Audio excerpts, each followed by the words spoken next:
नमस्कार दोस्तों, स्वागत है आप सभी का आपके अपने YouTube परिवार और असिस्टेड ट्रिक परिवार में। और हम लेकर आए हैं राम सिंह यादव की पुस्तक के पूरे 50 अभ्यास पेपर सेट, जिसमें से आज करेंगे 28वें पेपर के पूरे 50 क्वेश्चन, जिसमें सामान्य ज्ञान, सामान्य विज्ञान, गणित एवं रीजनिंग सहित पूरे 50% दिए गए हैं। और यदि आपकी प्रतियोगी परीक्षाओं में तैयारी अच्छी है तो इन 50 में से कम 40 के जवाब आपको पहले से ही करने होंगे। और अंत में कमेंट बॉक्स में ये कमेंट जरूर करके बताना कि 50 में से आप कितने सही कर पाए। साथ ही इन सभी वीडियो की PDF फाइल प्राप्त करना चाहते हो तो आज हमारे टेलीग्राम चैनल को ज्वाइन कर लीजिए, जिसका लिंक नीचे डिस्क्रिप्शन में दिया गया है। और हमारे चैनल को सब्सक्राइब कर नोटिफिकेशन बेल को ऑन कर लीजिए ताकि आने वाले वीडियो की पल पल की अपडेट आप तक पहुंचती रहे। तो चलते हैं पहले क्वेश्चन की ओर। आज का जीके का पहला क्वेश्चन आपकी स्क्रीन पर दिया गया है कि विश्व एड्स दिवस कब मनाया जाता है? 10 दिसंबर, 1 दिसंबर, 10 सितंबर या 1 अक्टूबर? तो कब मनाया जाता है विश्व एड्स दिवस? ऑप्शन नंबर बी राइट होगा। 1 दिसंबर को विश्व एड्स दिवस मनाया जाता है। और 10 दिसंबर को कौन सा दिवस मनाया जाता है? तो 10 दिसंबर को विश्व मानवाधिकार दिवस या जीव अधिकार दिवस मनाया जाता है। संयुक्त राष्ट्र संघ का मुख्यालय कहाँ स्थित है? हेग, वॉशिंगटन, न्यूयॉर्क या लंदन? तो संयुक्त राष्ट्र संघ का मुख्यालय कहाँ स्थित है? ऑप्शन नंबर सी राइट होगा, न्यूयॉर्क में स्थित है। 1965 के भारत पाक युद्ध के समय भारतीय सेना के जनरल कौन थे? यहाँ पर 56 नहीं है, 65 दिया गया, ठीक है, मिसप्रिंटिंग के कारण हुआ है। 1965 के भारत पाक युद्ध के समय भारतीय सेना के जनरल कौन थे? RN Thapar, JN Chaudhary, KS Thimayya या PP कुमार मंगलम? तो कौन थे भारतीय सेना के जनरल उस समय? ऑप्शन नंबर बी राइट होगा। 1965 के भारत पाक युद्ध के समय JN चौधरी भारतीय सेना के जनरल थे। नेक्स्ट क्वेश्चन है CBI का पूरा नाम क्या है? केंद्रीय सूचना bureau, control bureau of investigation, central bureau of investigation या कंबाइंड ब्यूरो ऑफ इन्वेस्टिगेशन? तो क्या होगा CBI का पूरा नाम, जिसका हिंदी में नाम होता है केंद्रीय अन्वेषण ब्यूरो या जिसे हम सेंट्रल ब्यूरो ऑफ इन्वेस्टिगेशन कहते हैं? ऑप्शन नंबर सी राइट होगा। नेक्स्ट क्वेश्चन है काजीरंगा किसके लिए जाना जाता है? बाघ, चीता, शेर या रायना? तो काजीरंगा राष्ट्रीय उद्यान किस राज्य में स्थित है? काजीरंगा राष्ट्रीय उद्यान आपके असम में स्थित है। और ये किस लिए प्रसिद्ध है? तो ये एक सींग वाले गेंडे या जिसे हम क्या कहते हैं, राइनो कहते हैं। ऑप्शन नंबर डी राइट होगा, राइनो के लिए प्रसिद्ध है। वंदे मातरम ये गीत किसने लिखा था? इकबाल, रविंद्रनाथ टैगोर, बंकिम चंद्र चटर्जी या अबुल फजल? तो किसने लिखा था वंदे मातरम नामक गीत? वंदे मातरम क्या भारत का राष्ट्रीय गीत है और इसके रचयिता कौन है? बंकिम चंद्र चटर्जी है। और इन्होंने अपनी प्रसिद्ध पुस्तक आनंद मठ में इसकी रचना की थी। और यह भारतीय राष्ट्रीय कांग्रेस के 1896 के कोलकाता अधिवेशन में सर्वप्रथम अपनाया गया था। भारत में दिया जाने वाला वीरता का सर्वोच्च पुरस्कार क्या है? वीरता के क्षेत्र में दिया जाने वाला सर्वोच्च पुरस्कार कौन सा होता है? भारत का सर्वोच्च पुरस्कार होता है भारत रत्न, परंतु सैन्य सम्मान या जिसे हम वीरता का पुरस्कार कहते हैं वो कौन सा होता है? परमवीर चक्र होता है। और जिसे हम शॉर्ट में क्या कहते हैं? परमवीर चक्र को शॉर्ट में हम कहते हैं PVC। Option number A right होगा यहाँ पर। नेक्स्ट क्वेश्चन है श्रीहरिकोटा किस राज्य में स्थित है? केरल, आंध्र प्रदेश, ओडिशा या कर्नाटक? तो श्रीहरिकोटा किस राज्य में स्थित है? ऑप्शन नंबर बी राइट होगा, आंध्र प्रदेश में स्थित है। मध्य रात्रि का सूर्य किस देश को कहा जाता है? जापान, नॉर्वे, आयरलैंड या मलेशिया? तो किस देश को मिडनाइट सन कहा जाता है? ऑप्शन नंबर बी राइट होगा, मिडनाइट सन किसे कहा जाता है? नॉर्वे को कहा जाता है मध्य रात्रि का सूर्य। अजीत वाडेकर किस खेल से जुड़े हुए हैं? क्रिकेट, हॉकी, टेनिस या गोल्फ? तो किस खेल के खिलाड़ी है Ajit Wadekar? Option number A right होगा, क्रिकेट के खिलाड़ी हैं। सर्वोच्च न्यायालय में नियुक्त होने वाली प्रथम महिला जज कौन थी? रानी जेठमलानी, अन्ना जॉर्ज मल्होत्रा, एम फातिमा बीबी या लीला सेठ? तो सर्वोच्च न्यायालय की प्रथम महिला जज कौन थी? ऑप्शन नंबर सी राइट होगा, मीरा साहिबा फातिमा बीबी थी। और उच्च न्यायालय की प्रथम महिला जज कौन थी? तो वो लीला सेठ थी। और किस उच्च न्यायालय की थी? तो ये हिमाचल प्रदेश उच्च न्यायालय की प्रथम महिला जज थी। नेक्स्ट क्वेश्चन है किस भारतीय वैज्ञानिक को न केवल नोबेल पुरस्कार बल्कि भारत रत्न प्राप्त होने का भी गौरव मिला? Doctor Homi Jahangir Bhabha, doctor JC Bose, doctor CV Raman या डॉक्टर विक्रम साराभाई? तो किस वैज्ञानिक को मिला था? यहाँ पर ऑप्शन में दिया गया doctor CV Raman, doctor CV Raman, doctor Radhakrishnan और एक व्यक्ति और थे जिसका नाम था डॉक्टर वेंकटरमन। इन 3 व्यक्तियों को क्या मिला था? सर्वप्रथम भारत रत्न मिला था। तो यहाँ पर राइट आंसर होगा डॉक्टर CV रमन को नोबेल पुरस्कार के साथ साथ कौन सा पुरस्कार भी मिला था? भारत रत्न का भी मिला था। नेक्स्ट क्वेश्चन है तराइन के द्वितीय युद्ध 1192 में किसने किसको पराजित किया? ठीक है, पृथ्वीराज ने मोहम्मद गौरी को, महमूद गजनी ने पृथ्वीराज को, पृथ्वीराज ने महमूद गजनी को या मोहम्मद गौरी ने पृथ्वीराज को? तो यहाँ पर ऑप्शन में दिया, ऑप्शन ए में क्या दिया गया? पृथ्वीराज ने मोहम्मद गौरी को। तो पृथ्वीराज ने मोहम्मद गौरी को किस युद्ध में पराजित किया था? तराइन के प्रथम युद्ध में पराजित किया था 1191 में। परंतु तराइन के दूसरे युद्ध में मोहम्मद गौरी ने पृथ्वीराज को पराजित किया था 1192 में। यहाँ पर ऑप्शन नंबर डी राइट होगा, मोहम्मद गौरी ने पृथ्वीराज को पराजित किया था। नेक्स्ट क्वेश्चन है, सन 1905 के बंगाल विभाजन के समय वायसराय कौन थे? Lord Curzon, Lord Dufferin, Lord Hardinge या लॉर्ड मिंटो? ठीक है, कौन थे यहाँ पर? ऑप्शन नंबर ए राइट होगा। 1905 में जब बंगाल विभाजन हुआ था उस समय भारत के वायसराय थे कर्जन। डफरिन कब थे? डफरिन थे 1885 में। 1885 में जब भारतीय राष्ट्रीय कांग्रेस की स्थापना हुई थी उस समय भारत के वायसराय कौन थे? लॉर्ड डफरिन थे। और लॉर्ड हार्डिंग 1912 में भारत की राजधानी कोलकाता से दिल्ली स्थानांतरित करने का श्रेय किसे दिया जाता है? लॉर्ड हार्डिंग को दिया जाता है। और मिंटो 1909 में मार्ले मिंटो सुधार के समय भारत के वायसराय थे। नेक्स्ट क्वेश्चन है, करो या मरो का नारा किसने दिया? सुभाष चंद्र बोस, महात्मा गांधी, जवाहरलाल नेहरू या बाल गंगाधर तिलक? तो करो या मरो का नारा किसने दिया था? गांधी जी ने दिया था। ऑप्शन नंबर बी राइट होगा। तो दोस्तों ये थे आज के जीके के पूरे 15%। अब नेक्स्ट पार्ट में हम साइंस के 15 मोस्ट इंपॉर्टेंट क्वेश्चन करेंगे। विज्ञान का पहला प्रश्न आपकी स्क्रीन पर दिया गया है कि ताप का एसआई मात्रक क्या है? मोल, एम्पियर, कैंडेला या केल्विन? तो ताप का एसआई मात्रक क्या होगा? ऑप्शन नंबर डी राइट होगा। ताप का एसआई मात्रक होता है केल्विन। किसी वस्तु की स्थिति में परिवर्तन को क्या कहा जाता है? विस्थापन, दोलन गति, शुद्ध गति या वर्तीय गति? जब वस्तु की स्थिति में परिवर्तन होता है तो उसे हम क्या कहते हैं? विस्थापन कहते हैं। ऑप्शन नंबर ए राइट होगा। आंख का लेंस कौन सा होता है? उत्तल, अवतल, उत्तल एवं अवतल दोनों या मानव की आयु पर निर्भर करता है? तो देखिए आंख में कौन सा लेंस होता है? आंख में हमेशा उत्तल लेंस होता है। ऑप्शन नंबर ए राइट होगा। यदि बैरोमीटर में पारा ऊपर उठता है तो सूचक है। ठीक है, जब पारा एकदम गिरता है तो ये किसका सूचक होता है? एकदम गिरने का मतलब होता है आंधी तूफान आने का। और जब ये धीरे धीरे गिरता है तो किसका सूचक होता है? वर्षा का होता है। परंतु जब ये ऊपर की ओर उठता है धीरे धीरे तो ये साफ या सुंदर मौसम होने का सूचक होता है। ऑप्शन नंबर बी राइट होगा। जब पारा ऊपर उठता है तो ये सुंदर मौसम का सूचक होता है।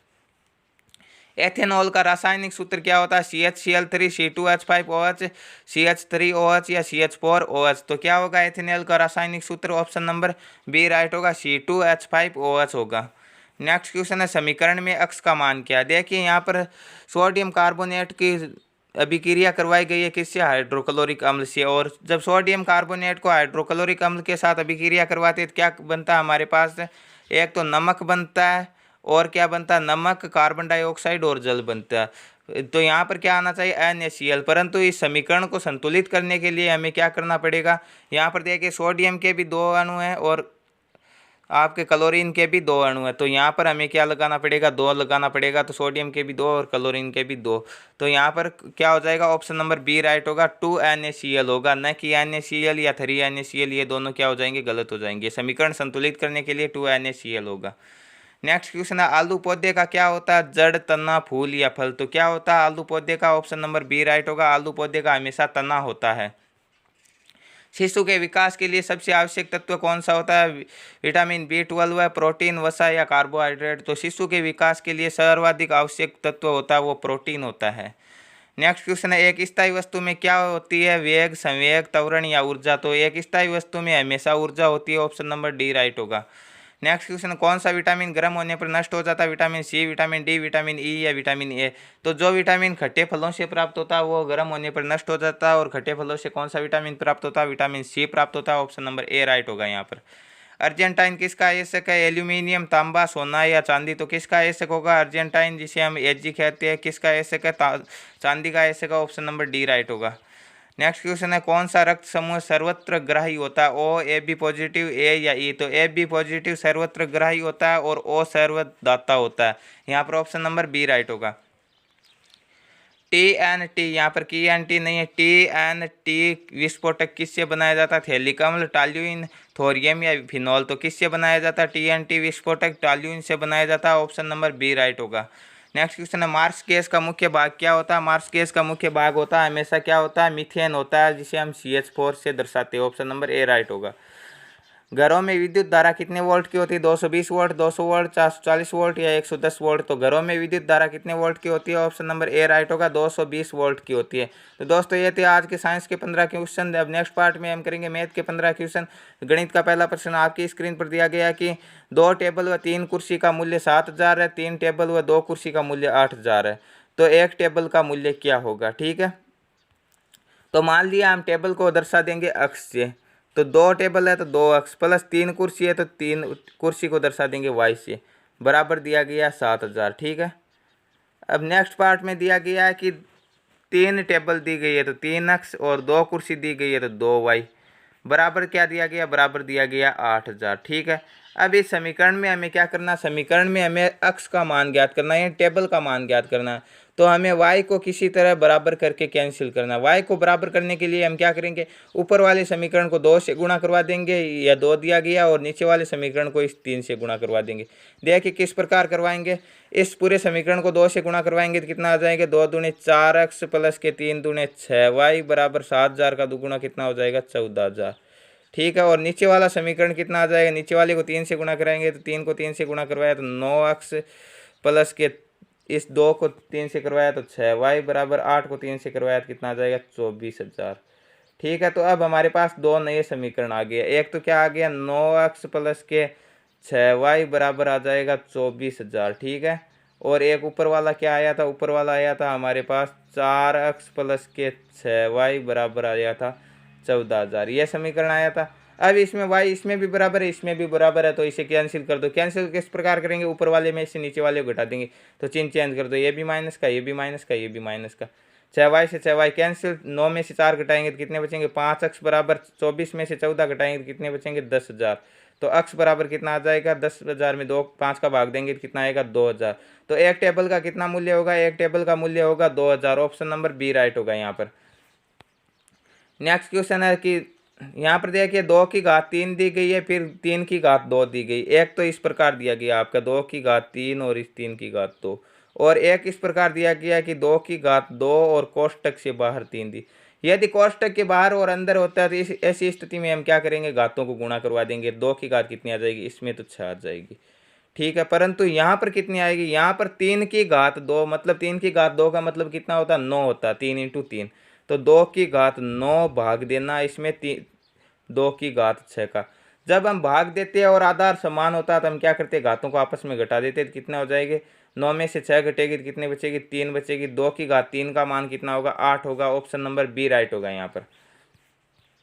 साइन 30 का मान कितना होता है, साइन 30 डिग्री का मान हमेशा होता है 1/2। ऑप्शन नंबर ए राइट होगा यहाँ पर। एक होल 60 मीटर लंबा और 25 मीटर चौड़ा है, उसमें एक जैसे वर्गाकार चौके लगाने, इसमें लग सकने वाले कम से कम चौकों की संख्या क्या होगी। देखिए यह क्या होल दिया गया, आयताकार दिया गया। तो आयत का क्षेत्रफल कितना होता है, जो इसके फर्श का क्षेत्रफल होगा। तो आयत का क्षेत्रफल होता है लंबाई इंटू चौड़ाई। तो लंबाई 60 है और चौड़ाई कितनी दी गई, 25। तो इसका क्षेत्रफल कितना हो जाएगा, 25 छक्के 150, तो 1500 वर्ग मीटर इसका क्षेत्रफल हो जाएगा। अब इसमें कम से कम चौकों की, अधिक से अधिक बात करें तो हम 1 × 1 के आ जाते 1500, परंतु कम से कम पूछा है तो इसमें पूर्ण वर्ग संख्या को हटाना है और उसका भाग देना। तो पूर्ण वर्ग संख्या किस प्रकार निकालेंगे, इसका अभाज्य गुणनखंड करके देख सकते हैं, या फिर ऐसे ही देख सकते हैं। जैसे हम क्या करेंगे, इसका अभाज्य गुणनखंड करेंगे, पहले 2 का भाग जाएगा 750 बार। ठीक है, फिर 2 का भाग जाएगा 375 बार। अब 2 का नहीं जाता तो 5 का भाग देना है। 5 का भाग कितनी बार जाएगा, 7 × 5 = 35 और 75 बार। फिर 5 का भाग जाएगा 15 बार। ठीक है, अब 5 का भाग 1 बार और 1 बार 3 का। तो यह कितने के जोड़े बन रहे, एक तो ये जोड़ा बन रहा है 2 का है और ये 5 का। तो 2 × 5 कितने हो जाएंगे, 25। तो ये 25 तो बाहर आ जाएंगे। अब 1500 में 25 का भाग देंगे तो कितना आएगा, 60 आएगा। तो इसमें कम से कम 60 चौके लगाने की आवश्यकता होगी। ऑप्शन नंबर ए राइट होगा यहाँ पर। एक चुनाव में एक उम्मीदवार 40% वोट लेता है तथा दूसरे से 298 वोटों से हार जाता है, तो कुल कितने वोट डाले गए। देखिए यहाँ पर एक उम्मीदवार के 40% आया तो दूसरे के निश्चित है कि 60% आई है। ठीक है, और ये इससे कितने कम है कि 298 वोटों से हार जाता है, मतलब 298 वोट कम है। तो ये 298 वोट कितने प्रतिशत हो गए, ये हो गए 60 में से 40 घटाएंगे तो 20% हो गई। अब ये पूछ रहा है कि कुल कितने वोट पड़े, तो कुल वोट मतलब 100, 0 से 0, 2 से 10 कितनी बार कटेंगे, 5 बार। 298 को 5 से गुणा करेंगे कितने हो जाएंगे, 8 × 5 = 40, 9 × 5 = 45 और 4 कितने होते हैं, 49, 5 दूने 10 और 4 14। तो कितने हुए, 1490 वोट पड़े थे कुल। ऑप्शन नंबर बी राइट होगा यहाँ पर। 5 संख्याओं का औसत 46 है, यदि इनमें से पहली 3 संख्या का औसत 44 है तो अंतिम 2 का क्या होगा। देखिए 5 संख्या का औसत कितना 46 है, तो कुल 5 संख्याओं का योग कितना हो जाएगा, 5 संख्याओं का योग 6 × 5 = 30, 4 × 5 = 20 और 3 × 23, 230 हो जाएगा। ठीक है, और ये क्या बोल रहा है कि प्रथम 3 का 44 है, प्रथम 3 का कितना 44 है, तो योग कितना हो जाएगा 3 का योग हो जाएगा आपका 4 तिरे 12 और 4 3 12 और 1 13, 132 हो जाएगा। तो अंतिम दो का योग कितना बच जाएगा? अंतिम दो का योग बच जाएगा, ये 8 हो जाएगा, 12 में से 3 गया तो 9, 98 बच जाएगा। और संख्या कितनी है? 2 है। 98 में 2 का भाग देंगे तो कितना आएगा? 49। तो अंतिम दो का औसत कितना आ जाएगा? 49 आ जाएगा। ठीक, 49 को 2 से गुणा करेंगे तो कितना आएगा? 98। तो ऑप्शन नंबर डी राइट होगा यहाँ पर। सबसे छोटी प्राकृतिक संख्या कौन सी है? 0, 1, 2 या अनंत? तो प्राकृत संख्या हमेशा 1 से प्रारंभ होती है और अनंत तक चलती है। तो सबसे छोटी कौन सी होगी? 1 हो गई। 0 मत कर देना, क्योंकि 0 सबसे छोटी पूर्ण संख्या होती है, न कि प्राकृत संख्या। समीकरण के मूलों का योग क्या होगा? देखिए, ये एक द्विघाती समीकरण तो है, परंतु इसमें कोई निश्चित मूल नहीं आ सकते। किस प्रकार नहीं आ सकते? क्योंकि ये 4 अक्ष स्क्वायर है। ठीक है, ये माइनस के 8 अक्ष है, इससे पहले भी लिख सकते हैं, बाद में भी लिख सकते हैं, कोई दिक्कत नहीं। प्लस के 5। अब हम क्या नियम लगाते हैं कि इसे जोड़े या घटाए तो माइनस के 8 आना चाहिए, गुणा या भाग करे तो 500 के 20 आना चाहिए। परंतु इसमें एक ही जोड़ा बन रहा है। वो क्या बन रहा है कि माइनस के 10 और प्लस के 2। इसे जोड़े या घटाए तो 8 आ रहा है, कि क्योंकि 10 में से 2 घटाए तो माइनस का 8 आ रहा है। परंतु इसे गुणा करने पर कितना आना चाहिए? 20 आना चाहिए, जो कि किसका आना चाहिए? ये दोनों प्लस के, तो प्लस का आना चाहिए। परंतु माइनस के 10 को प्लस के 2 से गुणा करेंगे तो माइनस के 20 आना चाहिए। ये कोई निश्चित जोड़ा नहीं बन रहा, और न ही इसके योग बन रहे। इसमें एक आएगा 1/2 और एक आएगा 5/2, इस प्रकार के योग आएंगे, कोई निश्चित योग नहीं आएगा। ठीक है, तो यहाँ पर ऑप्शन नंबर डी राइट होगा, इनमें से कोई नहीं। एक्स स्क्वायर प्लस के 4 का वास्तविक गुणक क्या है? देखिए, यहाँ पर ये एक्स को ए मान लेते हैं और 4 को बी मान लेते हो। ये क्या हो गया? ए स्क्वायर प्लस के बी स्क्वायर। ठीक है, 2 का स्क्वायर 4 होता है। तो ए स्क्वायर और बी स्क्वायर को हम किस प्रकार लिखते हैं? ए प्लस बी का होल स्क्वायर माइनस के 2ab, इस प्रकार लिखते हैं, जो कि इन समीकरणों में से किसी में भी इस प्रकार के व्यक्त नहीं किया गया। तो यहाँ पर भी ऑप्शन नंबर डी राइट होगा, इनमें से कोई नहीं। यदि किसी वर्त की त्रिज्या को 100% बढ़ा दिया जाए तो उसके क्षेत्रफल में कितने प्रतिशत की वृद्धि होगी? यदि किसी भी वर्त की त्रिज्या को 100% बढ़ाई जाती है तो उसके क्षेत्रफल में हमेशा 300% की वृद्धि होती है। ऑप्शन नंबर सी राइट होगा। और किस प्रकार होती है ये भी देख लेते हैं। मान लीजिए कोई आसान सी त्रिज्या लेते हैं। आज सबसे आसान त्रिज्या होती है वर्त के लिए 7, क्योंकि 22/7 में 7 ही कैंसिल होता है। ठीक है, तो वर्त के क्षेत्रफल का सूत्र क्या होता है? पाई आर स्क्वायर। तो 22/7 इंटू आर, माना कि आर 7 है। ठीक है, 7 इंटू 7, 7 से 7 कैंसिल, कितने आ गए? 22×7 154, क्षेत्रफल आ रहा है 154। ठीक है, अब इसके 100% यानी 7 का 100% कितना होता है? 7 ही होता है। तो 7 में 7 जोड़ेंगे तो अब त्रिज्या कितनी होगी? होगी 14 हमारे पास। ठीक है, तो 22/7 इंटू 14 इंटू 14 ये हो जाएगी। तो 7 से 14 2 बार, 22 दूने 44, और 44 को 14 से गुणा किया तो कितना आएगा? 14 चौके 56, और 14 चौके 56 और 4 कितने हो जाएंगे? 14 चौके 56 और 5 हो जाएंगे 61, तो कितने हो जाएंगे? 616। ठीक है, 616 में से 154 घटाएंगे तो कितने बचेंगे? 616 में से 154 घटाएंगे, 6 में से 4 गए 2। ठीक, 11 में से 5 गए, 11 में से 5 गए 6, और 5 में से 462। ठीक है, ये 462 बढ़ जाता है क्षेत्रफल, जो कि कितने प्रतिशत है? 462 154 का कितना प्रतिशत होगा? 154। 462/154 इंटू 100। ठीक है, कितने से काटेंगे इसे? हम इसका भाग देंगे 154 का 462 में, कितनी बार जाएगा? लगभग कितनी बार जाएगा? 4 बार तो जाता नहीं, क्योंकि 150 का 4 बार ज़्यादा हो जाएगा। 3 बार देखकर देखते हैं। तो 154 को 3 से गुणा करेंगे कितने हो? 4 3 12, 5 3 15 और 1 16, 3 और 1 462 पूरा पूरा आता। तो ये 3 बार कटता है, और 3 को 100 से गुणा करेंगे कितना आएगा? 300 आएगा। तो किसी भी वर्त की त्रिज्या को यदि हम 100% बढ़ाते हैं तो उसके क्षेत्रफल में कितने प्रतिशत की वृद्धि होती है? 300% की वृद्धि होती है। यदि किसी कार्य को ए 9 दिनों में समाप्त करता है और बी ए से 50% अधिक काबिल है तो वह इसे कितने दिनों में? देखिए, ए किसी कार्य को 9 दिन में करता है और बी उससे 50% अधिक काबिल है। ठीक है, तो वह इस कार्य को कितने दिनों में संपन्न करेगा? ठीक है, तो वह इससे कितने दिनों में संपन्न करेगा? ए 9 दिनों में करता है तो वो कितने दिनों में करेगा? वो करेगा इसे 6 दिनों में कंप्लीट। किस प्रकार करेगा? देखिए, मान लिया किसी की क्षमता दुगुनी है तो वह कितने दिनों में करेगा? दुगुनी होती तो इसके आधे दिनों में करता, 4.5 दिनों में। तो यदि इसकी क्षमता 50% अधिक है, यानी ए कार्य को ए 100 कार्य करता है तो बी कितना करता है? 150 करता है। यही होगा क्षमता के आधार पर। तो इनका अनुपात कितना हो जाएगा? 1 और बी का अनुपात हो जाएगा 0 से 0, 10:15। 5 से कितना कटेगा? 2:3 के अनुपात में ये कार्य करता है। ठीक है, 2:3 के अनुपात में ए और बी कार्य करते। ठीक है, तो ए 2 काम करता तो बी कितना करता, 3 करता। ठीक है, तो ए 3 दिन लगाएगा तो बी कितने दिन लगाएगा, बी 2 दिन लगाएगा। ठीक है, ए 3 दिन लगाएगा तो बी कितने दिन लगाएगा, बी 2 दिन ही लगाएगा। तो इसका किस प्रकार निकालेंगे, 2/3 इंटू 9। ठीक है, 3 से 9 कितनी बार कैंसिल होगा, 3 बार, और 3 को 2 से गुणा किया तो कितना आएगा, 6 आएगा। तो ए कितने दिनों में करेगा, उस कार्य को 6 दिन में करेगा। ऑप्शन नंबर बी राइट होगा यहाँ पर। किन्हीं दो संख्याओं का योग 10 है और गुणनफल 20 है तो उनका पारस्परिक यानी विपरीत संख्याओं का योग। जब व्युत्क्रम का योग पूछे तो हम क्या करते हैं, गुणनफल में योग में गुणनफल का भाग देते हैं। किस प्रकार, जब किसी भी संख्याओं का विपरीत पूछता तो हम क्या करना, योग बटे गुणनफल करना। ठीक है, योग बटे गुणनफल करना। ठीक है, इनका योग कितना दिया गया, 10 दिया गया, और गुणनफल कितना दिया गया, 20 दिया गया। 0 से 0 काट देंगे तो कितना आएगा, 1/2। राइट आंसर हो जाएगा ऑप्शन नंबर डी। यदि 1/x माइनस 1/y बराबर 1/z हो तो z का मान ज्ञात करना। ठीक है, देखिए 1/x है माइनस के 1/y है, बराबर दिया गया 1/z, तो z का मान ज्ञात करना। अब हम क्या करेंगे, इनका लघुत्तम लेंगे। लघुत्तम क्या लेंगे, इनका x y आ जाएगा लघुत्तम। x से x कैंसिल हो जाएगा तो क्या बचेगा, y, और y से y कैंसिल हो जाएगा तो क्या बचेगा, y से y कैंसिल हो जाएगा तो बचेगा हमारे पास x।